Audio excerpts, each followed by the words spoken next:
अगर मेरा बस चलता तो मैं औरतों को क्रिकेट ही नहीं खेलने देता, क्योंकि उनसे धंधा नहीं होता यार, उनसे कोई भी फायदा नहीं होता।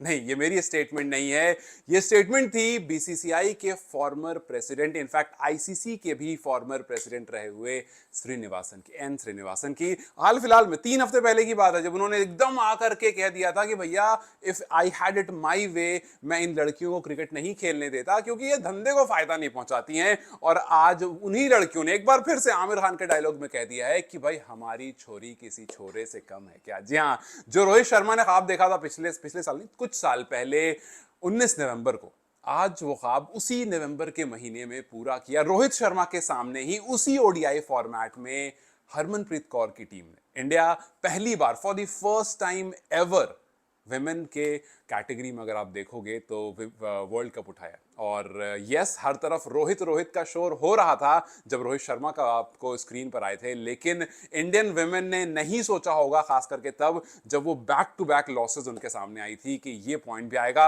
बट देन इंडिया में वर्ल्ड कप हो रहा था, इससे पहले जब हुआ था तब इंच से हम दूर रह गए थे, और वो पैट कमिंस की साइलेंस वाले स्टेटमेंट को हम भूल नहीं पा रहे थे। बट फाइनली हमारे पास एक और कैप्टन है जिसके पास ओडीआई वर्ल्ड कप की ट्रॉफी। और अगर अब आपसे कोई भी पूछता है कि यार इंडिया का वो कौन कौन सा कैप्टन रहा है जिसने ट्रॉफी जीती है ओडीआई में, तो आप कपिल देव का नाम जरूर लेना, आप एमएस धोनी का नाम जरूर लेना, लेकिन आप हरमनप्रीत कौर का नाम मत भूल जाना, क्योंकि ये उसी लिस्ट में, उसी एलीट लिस्ट में शामिल हो गई है जो काम 1983 में हुआ, 2011 में हुआ, अब 2025 में ओडीआई फॉर्मेट में इंडिया ने वर्ल्ड कप जीत लिया है, और इस एलीट लिस्ट में शामिल हो गई हरमनप्रीत कौर। ठीक है, कौर के बारे में बात करेंगे, सब बात करेंगे, लेकिन एक और इंसान है जिसके बारे में बात होना बहुत जरूरी है। यस, साउथ अफ्रीका के बारे में भी बात होगी, उनकी कैप्टन की उस जबरदस्त सेंचुरी के बारे में भी बात होगी, लेकिन शफाली वर्मा, भाई देखो, कहते हैं कि किस्मत आपके लिए ना लिखी जाती है, कहते हैं ना देयर इज अ लाइन के destiny has its own way. बिल्कुल सही लाइन है, क्योंकि शफाली वर्मा स्क्वाड का हिस्सा नहीं थी।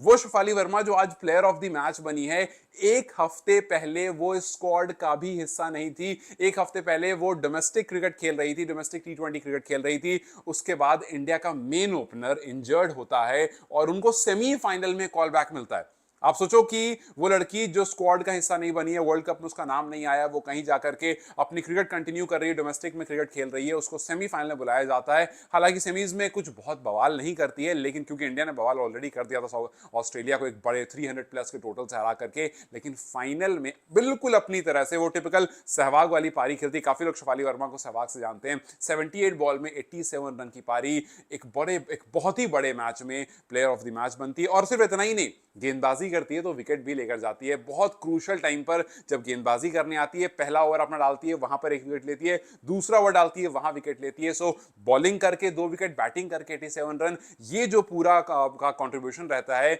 वो भाई किस्मत ही लाकर आपको यहां पर खड़ा कर सकती है। वरना एक हफ्ते पहले आप घर से चेयर कर रहे थे और आज यहां पर आकर के आपने अपनी टीम के लिए कंट्रीब्यूट किया और प्लेयर ऑफ द मैच का भी की हकदार रहे। So yes, she was unstoppable in the final. और एक मिरेकल हुआ डीवाई पाटिल स्टेडियम में नवी मुंबई में।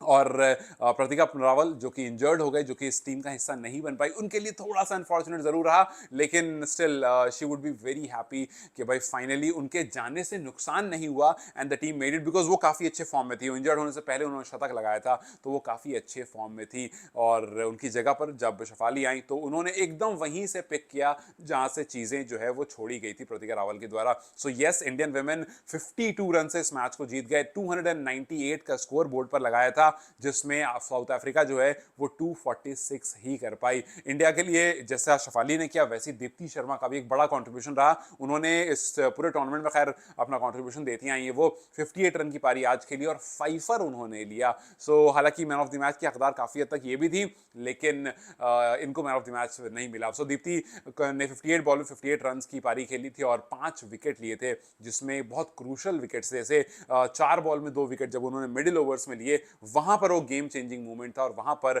जब लॉरा को उन्होंने आउट किया, because Laura was in his dream performance, in his dream form, और उसी को वो कंटिन्यू कर रही थी, बट दीप्ति ने आकर के उनके विकेट भी ले ली। सोचो कि लॉरा ने सेमीफाइनल में भी शतक लगाया था, फाइनल में भी शतक लगाया था, और ऐसा लग रहा था कि एक एंड से अगर वो खड़ी रहेंगी देन इंडिया के पास ये वर्ल्ड कप नहीं आ सकता है। और साउथ अफ्रीका जो कि मेंस और वुमेन दोनों टीम पिछले कुछ साल से एकदम जबरदस्त फॉर्म में आ गए WTC जीत रहे हैं। इंडिया साउथ अफ्रीका ने T20 वर्ल्ड कप फाइनल खेला था, India south Africa ODI world cup final खेल रही है। सो एकदम से साउथ अफ्रीका क्रिकेट जो है वो काफी ज्यादा उभर कर आ रही है और ये रनर्स अप भी उनके लिए एक बड़ी अचीवमेंट जरूर रहेगी। बट ये south Africa they were a brilliant opponent और शुरुआत बहुत अच्छी नहीं हुई थी इस टूर्नामेंट की, लेकिन उसके बाद जिस तरह से वो आगे बढ़े दे लुक्ड अमेजिंग। और इंडिया भी बीच में लड़खड़ाई थी, बीच में हिकअप्स आए थे, बट देन उसके बाद दे स्टूड फर्म और फिर आकर के यहाँ पर इस टूर्नामेंट को जीत लिया। सो अगर आप आईसीसी टूर्नामेंट्स की बात करोगे, इंडियन कैप्टन की लिस्ट की बात करोगे, तो उस लिस्ट में और प्लेयर्स के नाम आ गए हैं। कपिल देव का नाम उसमें है,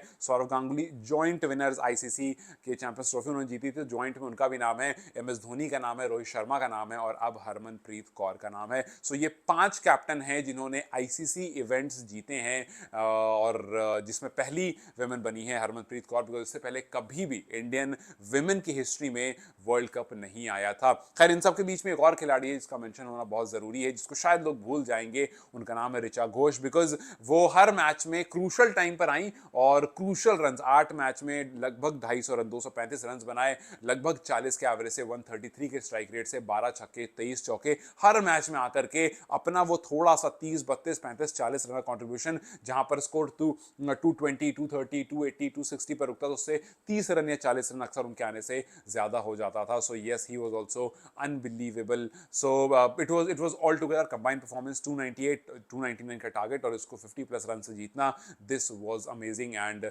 yes there are many many unsung heroes. अब यहां से क्रिकेट विमेन खासकर कैटेगरी में कहां तक जाएगा ये देखना इंटरेस्टिंग होगा।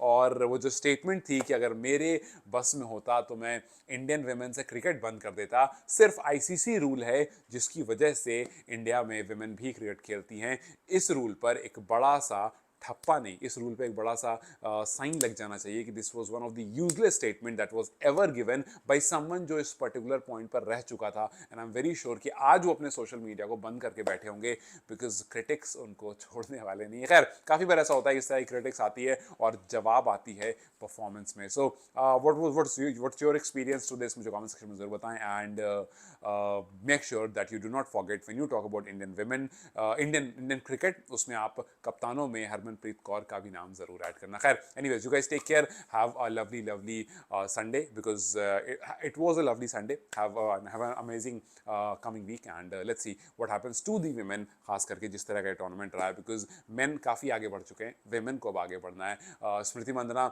आईपीएल में भी ट्रॉफी उठा ली, यहाँ भी ट्रॉफी उठा ली, so things are getting good for Indian women as well. So leave your comments in the comment section. Till then, you guys take care. I'll see you very soon. Bye bye.